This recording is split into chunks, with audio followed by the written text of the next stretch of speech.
The stage was set. The bright studio lights cast a professional glow over the sleek, modern set of The Rachel Morris Show, a primetime talk show known for its sharp political commentary and relentless questioning. Tonight's guest was Barron Trump, and the audience could feel the underlying tension in the air. Rachel Morris, the seasoned liberal host, was an expert at crafting narratives. She had built her career on mocking conservative figures, taking jabs at their policies, and often framing them as out of touch or unqualified. And tonight, her target was the youngest Trump, Barron. He was a rare guest in the media world, someone who had largely stayed out of the political spotlight despite his family name. But recently, he had started making public appearances, displaying an intelligence and quiet confidence that surprised many. Rachel wasn't impressed. She had planned the interview to be lighthearted on the surface, but strategically laced with condescension, the kind that would make audiences laugh at Barron rather than with him. The cameras started rolling. The audience cheered enthusiastically, though some seemed more interested in seeing how Barron would handle himself rather than outright supporting him. Rachel extended a hand as Barron walked onto the stage.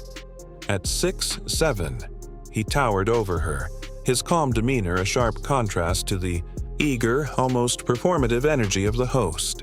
He sat down, crossing one leg over the other in an effortless display of composure, adjusting his suit slightly. Rachel flashed her trademark mischievous smile, the kind she used when she was about to have fun at someone else's expense. Well, we have a Trump on my show. I didn't think that would ever happen." The audience chuckled. Barron offered a polite smile but didn't react beyond that. Rachel leaned forward. "Welcome, Barron. This is your first time doing a big sit-down interview like this, isn't it?" Barron nodded slightly. "It is." Rachel smirked. "Nervous?" The audience laughed again, assuming the young Trump must be out of his depth. But Barron just tilted his head, meeting her gaze without a hint of discomfort. "Not at all." Rachel's smile froze for half a second, just enough for the camera to pick it up. She cleared her throat, brushing it off. "Well, I have to say, I think people are fascinated by you," she chuckled, shaking her head dramatically. "I mean, come on. You're 18, you're ridiculously tall, and you come from that family. It's like you were made in a political laboratory." The audience laughed again. Rachel leaned back, grinning smugly, waiting for Barron to stumble or look uncomfortable. Instead, he simply nodded. "I suppose that's one way to look at it." Rachel's smile tightened slightly. She had expected him to flinch, to show discomfort, but he remained unshaken. She flipped through her notes and decided to push harder. "So, tell me, Barron, growing up in Trump Tower, private schools, luxury vacations, did you ever feel like you were in a bit of a bubble? Like you weren't really seeing what real life is like?" The audience murmured with anticipation. This was a classic trap. If Barron said no, he'd sound entitled. If he said yes, he'd be admitting that his upbringing made him out of touch. But Barron didn't blink. "Everyone grows up in a bubble, Miss Morris." Rachel blinked, caught off guard. "Oh," she said, tilting her head, the smugness slowly fading. Barron nodded. "Your childhood, for example, was probably very different from mine. Does that mean you're out of touch with how I grew up?" The audience let out a collective "ooh," sensing the shift in control. Rachel's eyes flickered, her mind racing. He had turned the question back on her, effortlessly. "Well," she started, trying to regain control, "I wasn't exactly flying in private jets as a kid." Barron shrugged. "And I wasn't hosting late-night talk shows." He smiled slightly. "Every life is unique. I don't think anyone fully understands someone else's reality unless they've lived it." The audience clapped unexpectedly, catching Rachel off guard. She laughed, but it was a touch more forced now. Okay, I see you came prepared, but let's talk about something that's a bit more, well, controversial." She flipped a card dramatically, glancing at the audience as if she were about to deliver a punchline. "Your dad." The audience perked up, sensing the moment they had been waiting for. Rachel continued, her voice laced with mock concern. "Barron, I have to ask, growing up with a father as, let's say, outspoken as Donald Trump, did you ever feel embarrassed by some of the things he said?" The audience burst into laughter, assuming Barron would squirm, hesitate, or try to dodge the question. Instead, he smiled slightly and leaned forward. "Did you ever feel embarrassed by some of the things Joe Biden said?" The room went dead silent. Rachel's smirk evaporated instantly. The audience, unsure how to react, gasped softly. Barron remained perfectly still, his expression cool and unreadable. Rachel, now clearly off her game, let out a forced chuckle.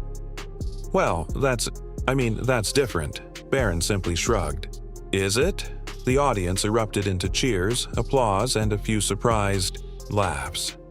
Rachel blinked rapidly, trying to regain her footing, but the balance of power had undeniably shifted. Barron Trump had walked into the Rachel Morris show as a guest she planned to ridicule, and had left as the one who had turned the tables entirely. Applause erupted as Rachel stiffened in her seat, gripping her note cards a little too tightly. For the first time in her career, she was losing control of the narrative. Badly. She scrambled to salvage the moment, trying to turn things back around. All right, she said, forcing a smile. "Let's not get too political here. This is a fun show, right, guys?" The audience laughed nervously, sensing that the interview had already gone wildly off course. Barron sat back, relaxed and unbothered.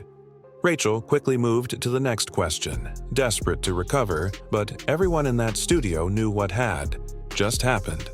The once confident talk show host had just been outmaneuvered by an 18-year-old. Rachel Morris was flustered. The audience had sensed the shift in power, and instead of her usual ability to control the conversation with ease, she was now struggling to keep up. She had expected a nervous, inexperienced young man, someone who would stumble over his words, or backtrack under pressure. Instead, she had encountered a composed, quick-thinking, and quietly confident Barron Trump. Still, she wasn't ready to give up. She flashed a tight smile, adjusting her posture in an attempt to regain control. Okay, she said with a forced chuckle. "You got me with that one, but let's move on." She glanced at her cue cards, her mind racing for a way to turn the tables back in her favor.